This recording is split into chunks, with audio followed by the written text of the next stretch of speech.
Hi ಎಲ್ರಿಗೂ ನಮಸ್ಕಾರ. Welcome to my channel Sujata fashion. ಇವತ್ತಿನ ವಿಡಿಯೋದಲ್ಲಿ ನಾನು ಬೊಟಿಕ್ ಸ್ಟೈಲ್ನಲ್ಲಿ ಪಫ್ ಸ್ಲೀವ್ಸ್ನ ಕಟ್ಟಿಂಗು ಹಾಗೆ ಸ್ಟಿಚಿಂಗು ಎರಡೂ ಕೂಡ ಒಂದೇ ವಿಡಿಯೋದಲ್ಲಿ ತೋರಿಸ್ಕೊಡ್ತಾ ಇದ್ದೀನಿ. ಸೊ ಆ ವಿಡಿಯೋನ ನೋಡೋದಕ್ಕಿಂತ ಮುಂಚೆ ನನ್ನ ಚಾನಲ್ನ ಸಬ್ಸ್ಕ್ರೈಬ್ ಮಾಡ್ಕೊಳ್ದೇ ಇರೋರು ಸಬ್ಸ್ಕ್ರೈಬ್ ಮಾಡ್ಕೊಳ್ಳಿ, ಹಾಗೆ ಪಕ್ಕದಲ್ಲಿರೋ ಬೆಲ್ ಐಕನ್ನ ಕ್ಲಿಕ್ ಮಾಡಿ. ಇದರಿಂದ ನಾನು ಮಾಡೋವಂಥ ಪ್ರತಿಯೊಂದು ವಿಡಿಯೋಸು ನಿಮಗೆ ನೋಟಿಫಿಕೇಷನ್ ಬರುತ್ತೆ, ನೀವು ನೋಡ್ಬೋದು. ಹಾಗೆ ಈ ಒಂದು ವಿಡಿಯೋ ಇಷ್ಟ ಆದರೆ ಲೈಕ್ ಸಹ ಕೊಡಿ. ಹಾಗೆ ಟೈಲರಿಂಗ್ ನಿಮ್ಮ ಒಂದು ಅಣ್ಣ ತಮ್ಮನ ಫ್ರೆಂಡ್ಸು ಫ್ಯಾಮಿಲಿ ಈ ರೀತಿಯಲ್ಲಿ ಯಾರಾದರೂ ಟೈಲರಿಂಗ್ನವ್ರು ಇದ್ದರೆ ಅವ್ರಿಗೆ ಈ ಒಂದು ವಿಡಿಯೋನ ಶೇರ್ ಮಾಡಿ, ಅವ್ರಿಗೂ ಕೂಡ ಹೆಲ್ಪ್ ಆಗುತ್ತೆ. ಸೊ ನೋಡಿ, ಇವಾಗ ಇದು ನಾನು ಪಫ್ನ ಕಟ್ ಮಾಡಬೇಕಲ್ವಾ. ಸೊ ಈಗ ಏನು ಹೌದು ಮೇನ್ ಕ್ಲಾತು ಸ್ವಲ್ಪ ಕಡಿಮೆ ಇದೆ, ಅಂದರೆ ಲೈನಿಂಗ್ ಬ್ಲೌಸು ಅವರು ಮನೆಯದೇ ಕೊಟ್ಟಿದ್ದಾರೆ. ಸೊ ಅದು ಸ್ವಲ್ಪ ಕಡಿಮೆ ಇರೋದ್ರಿಂದ ನಾನು ಅಡ್ಜಸ್ಟೇಬಲ್ ಮಾಡಿ ಇದನ್ನು ಪಫಿಗೆ ಲೈನಿಂಗ್ನ ಕಟ್ ಮಾಡ್ಕೋಬೇಕು. ಓಕೆನಾ? ಅದಕ್ಕೆ ಏನು ಮಾಡ್ತಾಯಿದ್ದೀನಿ ನೋಡಿ, ಈ ರೀತಿ ಒಂದು ಕಡೆದು ಹಾಫ್ ಇಟ್ಕೋತಾ ಇದ್ದೀನಿ. ಅದು ಎರಡು ಕಡೆ ಅಂದರೆ ಎರಡು ಕಡೆ ಜಾಸ್ತಿ ಆಗುತ್ತೆ. ಅದೇ ಈ ರೀತಿ ಆದರೆ ಇದು ಲೈನಿಂಗ್ ಅಲ್ವಾ, ನಡೆಯುತ್ತೆ ಒಂದೇ ಕಡೆ ಜಾಸ್ತಿ ಆದರೂ. ಆದರೆ ಮೇನ್ ಕ್ಲಾತು ಈ ರೀತಿ ಮಾಡ್ಕೋಬಾರ್ದು. ಓಕೆನಾ? ಅದ್ರ ಸಲುವಾಗಿ ಲೈನಿಂಗು ಕಡಿಮೆ ಇರೋದ್ರ ಸಲುವಾಗಿ ನಾನೇನು ಮಾಡ್ತಿದ್ದೀನಿ ನೋಡಿ, ಅವ್ರದ್ದು ಆರ್ಮೋಲ್ ರೌಂಡು 8 ಇಂಚಿದೆ, 8 ಇಂಚಿದೆ. ಸೊ ನಾನು 9.5 ಫುಲ್ ತೊಗೊಂಡು ಇಲ್ಲಿ ಅರ್ಧ ಇಂಚು ಎಕ್ಸ್ಟ್ರಾ ತೊಗೊಂಡಿದ್ದೀನಿ. ಹಾಗೆ ಇದನ್ನು ಈ ರೀತಿ ಉಲ್ಟಾ ಮಾಡಿಡ್ತೀನಿ, ಯಾಕಂತಂದರೆ ಆ ಕಡೆ ಹಾಫ್ ಅಷ್ಟೇ ಬಂದಿದೆ. ಸೊ ಈ ಕಡೆ ಆದರೆ ಪೂರ್ತಿ ಬರುತ್ತೆ, ಹಾಗಾಗಿ ಈ ಕಡೆ ಇಟ್ಕೊಂಡು ಮಾರ್ಕ್ ಹಾಕೋದಕ್ಕೆ ಸ್ಟಾರ್ಟ್ ಮಾಡ್ತೀನಿ. ಇವಾಗ ಆ ಸ್ಲೀವ್ಸ್ ಲೆಂತ್ ಬಂದು 4 ಇಂಚಿದೆ. 4 ಇಂಚು ಅಂದರೆ ಸ್ಲೀವ್ಸು ಲೆಂತು 4 ಇಂಚಿದೆ. ಹಾಗೆ 1 ಇಂಚ್ ಎಕ್ಸ್ಟ್ರಾ ಇಟ್ಕೊಂಡು 5 ಇಂಚ್ ಇಟ್ಕೋತಾ ಇದ್ದೀನಿ. ಅದರದ್ದು ಪೂರ್ತಿ ಲೆಂತ್ ಬಂದು ಎಷ್ಟಿದೆ, 1 ಇಂಚು ನಾವು ಆ್ಯಡ್ ಮಾಡ್ಕೋಬೇಕಾಗತ್ತೆ ಸ್ಲೀವ್ಸ್ ಪಫಿಗೆ. ಯಾಕಂದರೆ ಪಫ್ ಬಂದಾಗ 1 ಇಂಚು ನಾವು ಜಾಸ್ತಿ ಮಾಡ್ಕೊಳ್ಳೇಬೇಕಾಗತ್ತೆ. ಹಾಗಾಗಿ 1 ಇಂಚ್ ಎಕ್ಸ್ಟ್ರಾ ಇಟ್ಕೊಂಡು 5 ಇಂಚು ಇಟ್ಕೊಂಡಿದ್ದೀನಿ. ಇನ್ನು ನೀವು 2 ಇಂಚ್ ಬೇಕಾದರೂ ಇಟ್ಕೋಬೋದು, ಯಾಕಂತಂದರೆ ನಿಮಗೆ ಪಫ್ ಜಾಸ್ತಿ ಬೇಕಂತಂದರೆ ಅವರು ಪ್ಲೇನ್ ಪಫ್ ಇಡೋಕೆ ಹೇಳಿದ್ದಾರೆ. ಸೊ ಹಾಗಾಗಿ ನೋಡಿ, ಈ ರೀತಿ ಈಗ ಬಾಕ್ಸ್ ಕರೆಕ್ಟಾಗಿ 5 ಇಂಚಿಗೆ ಬಾಕ್ಸ್ ಹಾಕ್ಕೊಂಡು ಈ ರೀತಿ ಸೆಂಟರ್ಗೆ ಒಂದು ಮಾರ್ಕ್ ಹಾಕೋತಾ ಇದ್ದೀನಿ. ನಿಮಗೆ ಜಾಸ್ತಿ ಪಫ್ ನೀರಿಗೆ ಬೇಕು ಅಂದರೆ ನೀವು ಜಾಸ್ತಿ ಇಟ್ಕೊಳ್ಳಿ. ಅವರು ಸ್ವಲ್ಪ ಪ್ಲೇನ್ ಹೇಳಿದ್ದಾರೆ, ಜಾಸ್ತಿ ಉಬ್ಕೊಳ್ಳೋದು ಬೇಡ ಅಂದಿದ್ದಾರೆ. ಹಾಗಾಗಿ ಇನ್ನು ಇದಿಷ್ಟಾದಮೇಲೆ ಈಗ ನೋಡಿ, ನಾವು ಯಾವ ರೀತಿ ಪಫ್ ಬೇಕು ನಮಗೆ ಅಂತ ನೋಡ್ಕೋಬೇಕು. ನಮಗೆ ಎಷ್ಟು ಪಫ್ ಬೇಕಲ್ವ ಅಷ್ಟಿಗೆ ಈ ರೀತಿ ನೋಡಿ, ಈ ರೀತಿ ಒಂದು ಮಾರ್ಕ್ ಹಾಕ್ಕೊಂಡು ನಾರ್ಮಲ್ ಸ್ಲೀವ್ ನಾವೇನು ಕಟ್ ಮಾಡ್ತೀವಲ್ವ ಅದೇ ರೀತಿ ಇದನ್ನು ಕಟ್ ಮಾಡ್ಕೋಬೇಕು. ಓಕೆನಾ? ಈ ಲೈನಿಂಗಲ್ಲಿ ನಾವು ಯಾವುದೇ ಥರ ಏನು ಎಕ್ಸ್ಚೇಂಜ್ ಮಾಡೋ ಹಾಗಿಲ್ಲ. ಸೇಮ್ ಏನಿರುತ್ತಲ್ವ ಅದಕ್ಕೆ 1 ಇಂಚ್ ಆ್ಯಡ್ ಮಾಡಿಕೊಂಡು ಕಟ್ ಮಾಡೋದು ಅಷ್ಟೇ.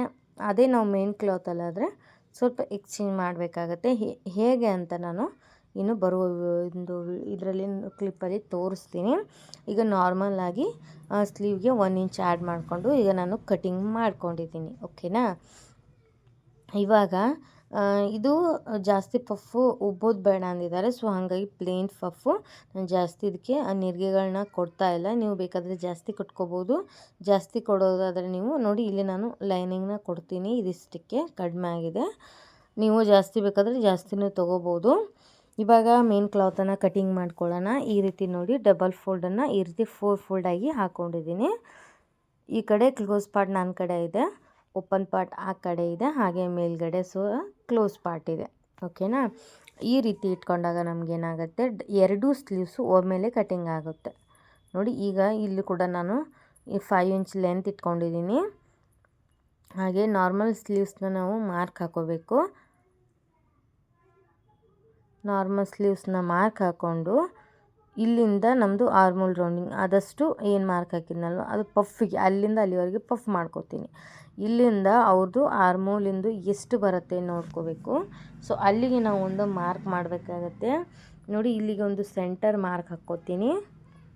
ಸೆಂಟರ್ ಮಾರ್ಕಿಂದ ನಮಗೆ ಎಲ್ಲಿಗೆ ಒಂದು ಆರ್ಮೋಲ್ ಶೇಪು ಬರುತ್ತೆ ನೋಡ್ಕೋಬೇಕು. 8 ಇಂಚು ಆರ್ಮೋಲ್ ಶೇಪ್ ಇತ್ತು ಅವ್ರದ್ದು, 8 8.5. ಸೊ ನೋಡಿ ಇಲ್ಲಿ ಬರ್ತಾ ಇದೆ. ಸೊ ಇಲ್ಲಿಗೆ ನಮ್ಮದು ಆರ್ಮೋಲ್ದು ರೌಂಡಿಂಗ್ ಬರುತ್ತೆ. ಆದಷ್ಟು ಪಫ್ ಬರುತ್ತೆ. ಮೇಲಿಂದ ಏನು 4 ಇಂಚು ಬಿಟ್ಟನಲ್ವ ಅದು ಪಫ್ ಬರುತ್ತೆ. ಇಲ್ಲಿ 2 ಇಂಚು ಎಕ್ಸ್ಟ್ರಾ ಯಾಕಂದರೆ ಸ್ಟಿಚಿಂಗ್ ಮಾರ್ಜಿನ್ಗೋಸ್ಕರ. ಸೊ ಇವಾಗ ಇದನ್ನು ಇದೇ ರೀತಿ ನಾವು ಶೇಪ್ ಹಾಕಿದ್ದೇವಲ್ಲ ಹಾಗೆ ಕಟ್ ಮಾಡೋದಿಲ್ಲ. ಇದನ್ನು ಏನಿದೆ ಅಲ್ವಾ ಸ್ಟ್ರೈಟಾಗಿ ಕಟ್ ಮಾಡ್ಕೋತೀನಿ. ಯಾಕಂತಂದರೆ ಪಫ್ ಮಾಡೋದಕ್ಕೆ ನಮಗೆ ಈಸಿ ಆಗುತ್ತೆ. ಅದೇ ನಾವು ಶೇಪ್ನ ಇವಾಗಲೇ ತೊಗೊಂಡ್ಬಿಟ್ರೆ ಪಫ್ ಮಾಡೋಕ್ಕೆ ಸ್ವಲ್ಪ ಕಷ್ಟ ಆಗುತ್ತೆ ಬಿಗಿನರ್ಸ್ಗಳಿಗೆ. ನಾನಾದರೆ ಸೇಮ್ ಸ್ಲೀವ್ಸ್ ರೌಂಡ್ ತಗೊಂಡು ಪಫಿಗೆ ನಾನು ಕಟ್ ಮಾಡ್ಕೋತೀನಿ. ನೋಡಿ ಇದಿಷ್ಟು ಪಫಿಗೆ ಬರುತ್ತೆ, ಇದಿಷ್ಟು ಪಫ್ಗೆ ನಮಗೆ ಸ್ಪೇಸು, ಇದಿಷ್ಟು ಪಫೇ ತೆಗಿಬೇಕು. ಈ ಕಡೆಯಿಂದ ಇಲ್ಲಿವರೆಗೆ ಮಾತ್ರ ಇದು ಆರ್ಮೋಲ್ ರೌಂಡಿಂಗು ಸ್ಲೀವ್ಸಿಂದು ಬರುತ್ತೆ. ಆದಷ್ಟು ನಮಗೆ ಪಫಿಗೆ ಬೇಕಾಗುತ್ತೆ. ಓಕೆನಾ? ನೀವು ಇನ್ನೂ ಜಾಸ್ತಿನೂ ಇಟ್ಕೋಬಹುದು. ನಾನು 4 ಇಂಚ್ ಅಷ್ಟೇ ಇಟ್ಕೊಂಡಿದ್ದೀನಿ. ನಿಮಗೆ ಪಫ್ ಜಾಸ್ತಿ ಬೇಕಾದರೆ ಜಾಸ್ತಿ ಇಟ್ಕೊಳ್ಳಿ. ನಾನು ಪಫ್ ಜಾಸ್ತಿ ಇಡ್ತಿಲ್ಲ, ಪ್ಲೈನ್ ಇಡ್ತಿದ್ದೀನಿ. ಸೊ ಹಾಗಾಗಿ 4 ಇಂಚು ಮಾತ್ರ ಇದನ್ನು ಇಟ್ಕೊಂಡಿದ್ದೀನಿ. ಇವಾಗ ಇದನ್ನು ಸ್ಟ್ರೈಟಾಗೆ ಕಟ್ ಮಾಡ್ಕೋತೀನಿ ನಾನು. ಓಕೆನಾ? ಈಗ ಶೇಪಲ್ಲಿ ಕಟ್ ಮಾಡಿಕೊಂಡು ನಿಮಗೆ ತೋರಿಸಿದ್ರೆ ಸ್ವಲ್ಪ ಬಿಗಿನರ್ಸ್ಗಳಿಗೆ ಕಷ್ಟ ಆಗುತ್ತೆ. ಸೊ ಹಾಗಾಗಿ ನಾನಿಲ್ಲಿ ಶೇಪ್ ತೆಗಿತಿಲ್ಲ, ಓನ್ಲಿ ಸ್ಟ್ರೈಟಾಗಿ ಕಟ್ ಮಾಡಿಕೊಂಡು ನಿಮಗೆ ಯಾವ ರೀತಿ ಪಫ್ ಮಾಡಿ ನಂತರ ಅದನ್ನು ಯಾವ ರೀತಿ ಸ್ಟಿಚ್ ಮಾಡೋದು ಅಂತ ತೋರಿಸ್ತೀನಿ. ತುಂಬಾ ಈಸಿ ಆಗುತ್ತೆ ಈ ರೀತಿ ಮಾಡೋದ್ರಿಂದ, ಬಿಗಿನರ್ಸ್ಗಳಿಗೂ ಕೂಡ ಈಸಿ ಆಗುತ್ತೆ. ಸೊ ಆ ಕಾರಣಕ್ಕೆ ನಾನು ಇದನ್ನು ಈಸಿ ಸ್ಟೆಪ್ಪಲ್ಲೇ ಹೇಳ್ಕೊಡ್ತಾ ಇದ್ದೀನಿ. ನಾನಾದರೆ ಏನು ಗೊತ್ತಾ, ಪಫಿನ ಶೇಪೇ ತಕ್ಕೊಂಡು ಒಮ್ಮೆಲೆ ಸ್ಟಿಚ್ ಮಾಡ್ತೀನಿ. ಬಟ್ ಕೆಲವೊಬ್ಬರು ಬಿಗಿನರ್ಸ್ ಇರ್ತಾರಲ್ವ, ಸೊ ಅಂಥ ಶೇಪಲ್ಲಿ ಪಫ್ ಮಾಡೋದು ಸ್ವಲ್ಪ ಕಷ್ಟ. ಹಾಗಾಗಿ ಇವಾಗ ನೋಡು, ಇಲ್ಲಿ ನಾನು ನನ್ನ ಕಡೆ ಕ್ಲೋಸ್ ಪಾರ್ಟ್ ಇತ್ತಲ್ವ ಅದನ್ನು ಈ ಕಡೆದು ಓಪನ್ ಮಾಡ್ಕೊತಾ ಇದ್ದೀನಿ. ಮೇಲೆದು ಕ್ಲೋಸ್ ಪಾರ್ಟು ನೋಡಿ ಮೇಲ್ಗಡೆನೇ ಇದೆ. ಇವಾಗ ಇದನ್ನು ಓಪನ್ ಮಾಡ್ಕೋತೀನಿ. ಮಾಡ್ಕೊಂಡಾಗ ನಮಗೇನಾಗುತ್ತೆ, ಡಬಲ್ ಸ್ಲೀವ್ ಬರುತ್ತೆ. ಓಕೆನಾ? ನೋಡಿ ಓಪನ್ ಮಾಡ್ಕೊಂಡಿದ್ದೀನಿ. ಇಲ್ಲಿ ನಾಚ್ ಹಾಕ್ಕೊಳ್ಬೇಕು, ಯಾಕಂದರೆ ನಾವು ಇಲ್ಲಿಂದ ಇಲ್ಲಿಗೆ ಪಫ್ ಹಿಡಿಬೇಕು ಅನ್ನೋದು ಒಂದು ನಮಗೆ ಮಾರ್ಜಿನ್ ಅಂತ ಗೊತ್ತಾಗತ್ತೆ. ಓಕೆನಾ? ನೋಡಿ ಇಲ್ಲಿಂದ ಇಲ್ಲಿವರೆಗೆ ನಮಗೆ ಪಫ್ನ ಹಿಡಿಬೇಕಾಗತ್ತೆ. ಇದಿಷ್ಟು ಪಫಿಗೆ. ಆಮೇಲೆ ಇಲ್ಲಿಂದ ನಾವು ಈ ರೀತಿ ಸ್ಲೀವ್ಸ್ನ ಆಮೇಲೆ ಕಟಿಂಗ್ ಮಾಡ್ಕೋಬೇಕು ಈ ರೀತಿ ಶೇಪ್ನ. ಇವಾಗ ನಾನು ಇಷ್ಟೇ ತೆಗಿತೀನಿ. ಸೊ ನೋಡಿದ್ರಲ್ವ ಸ್ಲೀವ್ಸ್ ಕಟ್ಟಿಂಗು, ನಿಮ್ಗೆ ಅರ್ಥ ಆಯಿತು ಅನ್ಕೋತೀನಿ. ಇನ್ನು ಇದ್ರದ್ದು ಸ್ಲೀವ್ಸು ಸ್ಟಿಚಿಂಗ್ ಕೂಡ ತೋರಿಸ್ತೀನಿ ಇದೇ ವಿಡಿಯೋದಲ್ಲಿ. ಕಟ್ಟಿಂಗು ಮತ್ತು ಸ್ಟಿಚಿಂಗು ಎರಡನ್ನೂ ತೋರಿಸ್ತಾ ಇದ್ದೀನಿ. ಕಟ್ಟಿಂಗು ಅರ್ಥ ಆಯಿತು ಅನ್ಕೋತೀನಿ. ಕಟ್ಟಿಂಗಲ್ಲಿ ಏನಾದರೂ ನಿಮಗೆ ಕನ್ಫ್ಯೂಷನ್ ಇದ್ದರೆ ಕಮೆಂಟ್ ಬಾಕ್ಸಲ್ಲಿ ಕಮೆಂಟ್ ಮಾಡಿ, ನಿಮಗೆ ರಿಪ್ಲೈ ಮಾಡ್ತೀನಿ. ಇವಾಗ ಏನು ಇಲ್ಲಿ ನಾಚ್ ಹಾಕ್ಕೊಂಡಿದ್ವಲ್ವ, ಸೊ ಇಲ್ಲಿಂದ ಇಲ್ಲಿವರೆಗೆ ಪಫ್ನ ಹಿಡಿಬೇಕಾಗತ್ತೆ ನಾವು. ಇಲ್ಲಿಂದ ಇಲ್ಲಿವರೆಗೆ ಪಫ್ನ ತೊಗೋಬೇಕಾಗತ್ತೆ.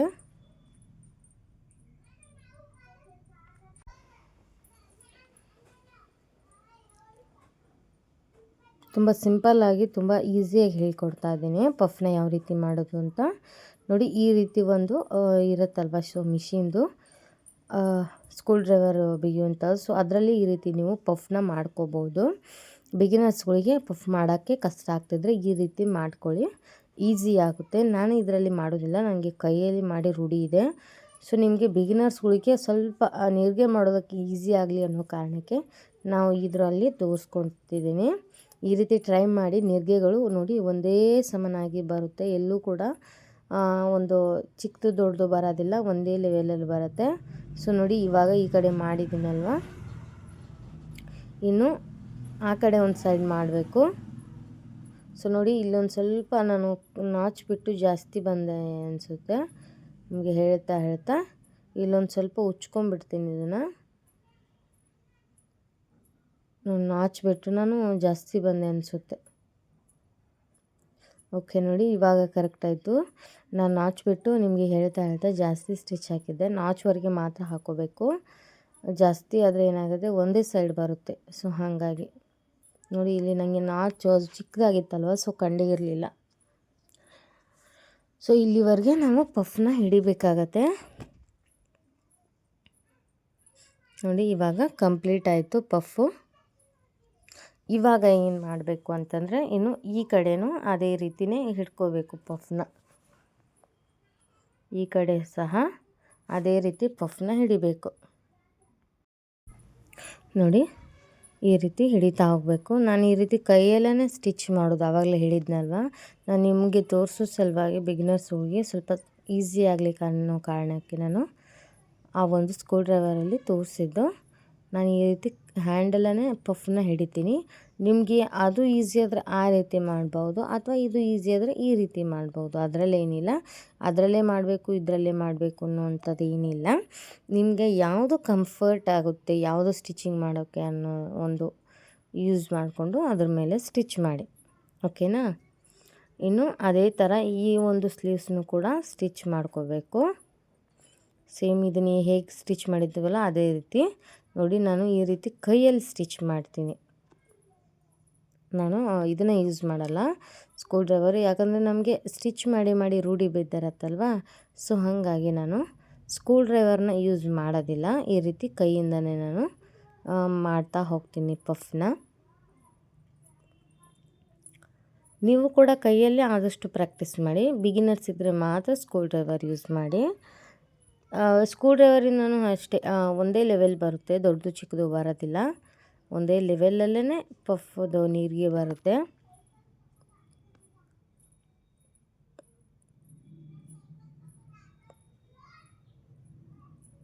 ನೋಡಿ, ಇದು ಈ ಕಡೆದಾಯಿತು.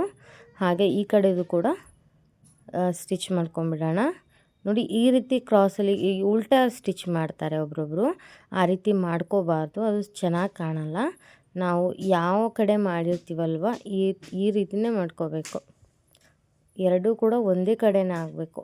ಒಂದು ಆ ಕಡೆ ಒಂದು ಈ ಕಡೆ ಆದಾಗ ಅಷ್ಟೊಂದು ಲುಕ್ಕು ಕೊಡಲ್ಲ ಪಫ್. ನೋಡಿ, ಈ ರೀತಿ ಒಂದೇ ಕಡೆನೇ ಅದ್ರದ್ದು ಮುಖ ಆಗಬೇಕು. ಆ ಕಡೆನೂ ಹಾಗೆ ಈ ಕಡೆನೂ ಒಂದೇ ಸೈಡು ಮುಖ ಆಗಬೇಕು. ಉಲ್ಟಾ ಮಾಡ್ಕೊಳಕ್ಕೆ ಹೋಗಬೇಡಿ. ಆ ರೀತಿ ಮಾಡಿದಾಗ ಪಫ್ ಅಷ್ಟೊಂದು ಲುಕ್ ಕೊಡೋದಿಲ್ಲ. ಸೊ ಹಾಗಾಗಿ ನೋಡಿ, ಈ ಕಡೆದು ಕೂಡ ಪಫ್ ಸ್ಟಿಚ್ ಮಾಡಿದ್ದೀನಿ. ಸೊ ನೋಡಿ, ಈ ಕಡೆದು ಕೂಡ ಪಫ್ ರೆಡಿ ಆಯಿತು. ಮಧ್ಯ ಏನು ಗೋಲ್ಡನ್ ಡಾಟ್ಸ್ ಇದೆ ಅಲ್ವ, ಸೊ ಆ ಗೋಲ್ಡನ್ ಡಾಟ್ಸೇ ಪಫ್ನ ಕೂತ್ಕೊಳ್ಳೋಕೆ ಬಿಡ್ತಿಲ್ಲ ನೋಡಿ. ಅದು ನೋಡಿ, ಈ ಥರ ಹಾಕ್ಕೊಂಡಾಗ ಈ ರೀತಿ ಕಾಣುತ್ತೆ, ಚೆನ್ನಾಗಿ ಕಾಣಿಸುತ್ತೆ ಪಫು ಸ್ಲೀವ್ಸು. ಇವಾಗ ಈ ಲೈನಿಂಗ್ನ ತೊಗೋತೀನಿ. ಇದಕ್ಕೆ ಸ್ಲೀವ್ಸ್ದು ಲೈನಿಂಗಿಗೆ ಬಟ್ಟೆನ ಕೊಡಬೇಕಲ್ವ, ಸೊ ಇದಕ್ಕೆ ಬಟ್ಟೆನ ಕೊಡ್ತೀನಿ. 2 ಪಾರ್ಟಿಗೆ ಅಷ್ಟೇ ಕೊಡೋದಿದೆ. ಸೊ ಹಾಗಾಗಿ ನಾನು 2 ಮಾತ್ರ ತಗೊಂಡಿದ್ದೀನಿ. ಇದನ್ನು ಓಪನ್ ಮಾಡ್ಕೊಳ್ಳೋಣ. ಓಪನ್ ಮಾಡಿಕೊಂಡು ಎರಡಕ್ಕೂ ಇದಕ್ಕೆ ಬಟ್ಟೆ ಕೊಟ್ಬಿಡೋಣ. ಕೊಟ್ಟರೆ ಇದು ರೆಡಿ ಆದರೆ ನಾವು ಮೇನ್ ಕ್ಲಾತಿಗೆ ಇದನ್ನು ಅಟ್ಯಾಚ್ ಮಾಡಿ ಸ್ಟಿಚ್ ಮಾಡೋಕ್ಕೆ ನಮಗೆ ಇದಾಗುತ್ತೆ, ಒಂದು ರೆಡಿ ಆಗುತ್ತೆ. ನೋಡಿ, ಈ ರೀತಿ ಇಟ್ಕೊಂಡು ಸ್ಟಿಚ್ ಹಾಕೋಕ್ಕೆ ಶುರು ಮಾಡ್ತೀನಿ. ಈ ರೀತಿ ಒಂದೇ ಕಡೆ ತೊಗೊಂಬಿಟ್ರೆ ಕಿರಿಕಿರಿ ಇರೋದಿಲ್ಲ.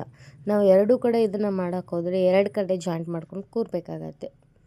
ಡಬಲ್ ಸ್ಟಿಚ್ ಹಾಕ್ತಾಯಿದ್ದೀನಿ. ಅದ್ರ ಮೇಲೆ ಇನ್ನೊಂದು ಸ್ಟಿಚ್ ಹಾಕ್ಬಿಟ್ರೆ ಕಂಪ್ಲೀಟ್ ಆಗುತ್ತೆ. ಈ ರೀತಿ ಓಪನ್ ಮಾಡಿಕೊಂಡು ಈ ಥರ ಅದ್ರ ಮೇಲೆ ಇನ್ನೊಂದು ಸ್ಟಿಚ್ ಹಾಕೊಂಡ್ಬಿಟ್ರೆ ಪೂರ್ತಿಯಾಗಿ ಸ್ಲೀವ್ಸು ರೆಡಿ ಆಗುತ್ತೆ. ಇದು ಬಟ್ಟೆ ಕೊಡೋದು. ಇದಾದ ನಂತರ ಇನ್ನು ಮೇನ್ ಕ್ಲಾತಿಗೆ ಇದನ್ನು ಇಟ್ಟು ಅಟ್ಯಾಚ್ ಮಾಡಬೇಕಾಗತ್ತೆ.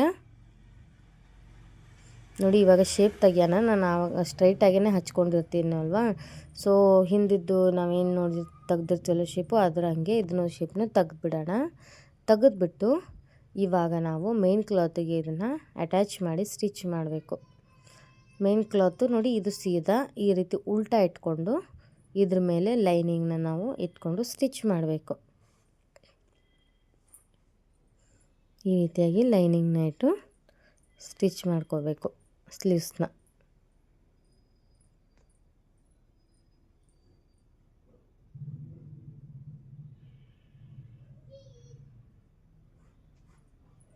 ನೋಡಿ, ಈ ರೀತಿ ಸ್ಲೀವ್ಸ್ನ ಇಟ್ಕೊಂಡು ಸ್ಟಿಚ್ ಮಾಡ್ಕೋಬೇಕು.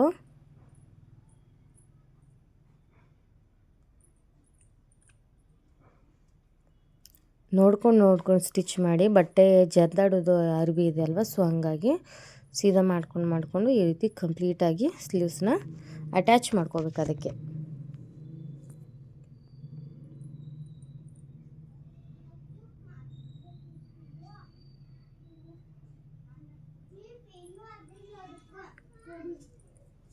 ನೋಡಿಕೊಂಡು ಸ್ಟಿಚ್ ಮಾಡ್ಕೋಬೇಕು, ಅದಕ್ಕೆ ಜಾಯಿಂಟ್ ಮಾಡಿಕೊಂಡು.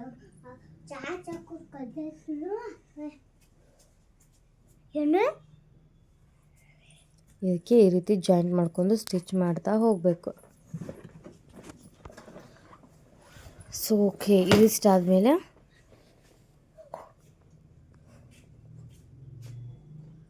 ಇದನ್ನು ಎಕ್ಸ್ಟ್ರಾ ಪಾರ್ಟ್ನ ಕಟಿಂಗ್ ಮಾಡ್ಕೋಬೇಕು.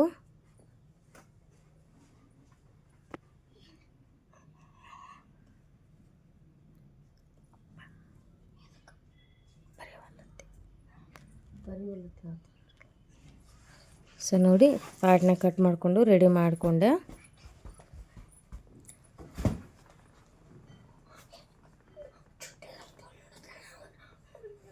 ನೋಡಿ ಇವಾಗ ಈ ರೀತಿ ಸ್ಲೀವ್ಸು ರೆಡಿಯಾಗಿದೆ.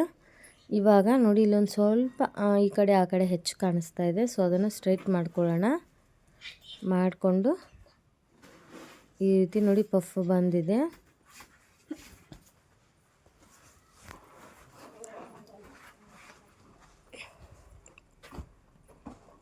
ಇದನ್ನು ನಾವೇನು ಮಾಡಬೇಕು, ಕರೆಕ್ಟಾಗಿ ಇದೆಯಾ ಇಲ್ವಾ ನೋಡಿಕೊಂಡು, ಏನಾದರೂ ಕರೆಕ್ಟ್ ಆಗಿಲ್ಲ ಅಂತಂದರೆ ಇನ್ನೊಂದು ಸ್ವಲ್ಪ ಶೇಪ್ನ ತೆಗಿಬೇಕಾಗತ್ತೆ.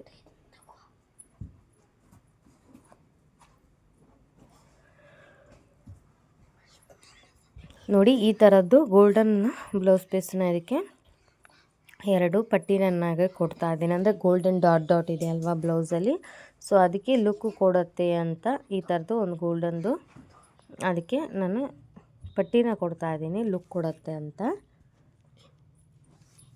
1.5 ಇಂಚಿನಷ್ಟು ತೊಗೊಂಡಿದ್ದೀನಿ ನಾನು ಇದನ್ನು ಬಟ್ಟೆನ. 1.5 ಸಾಕು. ಸೊ ನೋಡಿ ಈ ರೀತಿ ಉಲ್ಟಾ ಇಟ್ಕೊಂಡು ಸ್ಟಿಚ್ ಮಾಡ್ಕೋಬೇಕು. ಮೊದಲಿಗೆ ಈ ರೀತಿ ಉಲ್ಟಾ ಇಟ್ಕೊಂಡು ಸ್ಟಿಚ್ ಮಾಡ್ಕೊಳ್ತಾ ಹೋಗಬೇಕು. ನಂತರ ಅದನ್ನು ಟರ್ನ್ ಮಾಡಬೇಕು. ಅದನ್ನು ಟರ್ನ್ ಮಾಡಿ ನೋಡಿ, ಈ ರೀತಿ ಟರ್ನ್ ಮಾಡಿ ಅದನ್ನು ಈ ರೀತಿ ಡಬಲ್ ಫೋಲ್ಡಾಗಿ ಮಡ್ಚ್ಕೊಂಡು ಸ್ಟಿಚ್ ಹಾಕೋಬೇಕಾಗತ್ತೆ. ಅದಕ್ಕೂ ಮೊದಲು ಈ ರೀತಿ ಇದ್ರ ಮೇಲೆ ಇನ್ನೊಂದು ಸ್ಟಿಚ್ ಹಾಕ್ಬಿಡೋಣ, ಅಂದರೆ ಸ್ಟಿಫ್ ಆಗಿ ಕೂರತ್ತೆ. ಇಲ್ಲಾಂದರೆ ಬಟ್ಟೆ ಏನಾಗುತ್ತೆ, ಉಪ್ಕೊಂಡಂಗೆ ಕಾಣಿಸುತ್ತೆ. ಸೊ ಹಾಗಾಗಿ ನೋಡಿ ಇವಾಗ ಈ ರೀತಿ ಡಬಲ್ ಫೋಲ್ಡ್, ಈ ರೀತಿ 2 ಸಲ ಫೋಲ್ಡ್ ಮಾಡಿ ಅದ್ರ ಮೇಲೆ ಸ್ಟಿಚ್ ಹಾಕೋಬೇಕು.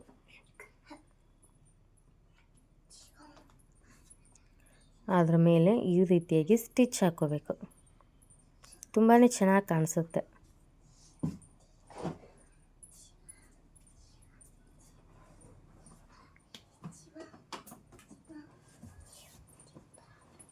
ನೋಡಿ ಈ ರೀತಿ ರೆಡಿ ಆಯಿತು.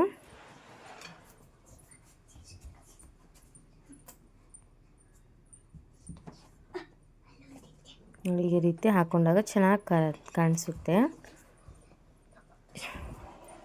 ನೋಡಿ ಎಷ್ಟು ಈಸಿಯಾಗಿ ಸ್ಟಿಚ್ ಮಾಡೋದನ್ನ ತೋರಿಸಿದ್ದೀನಿ.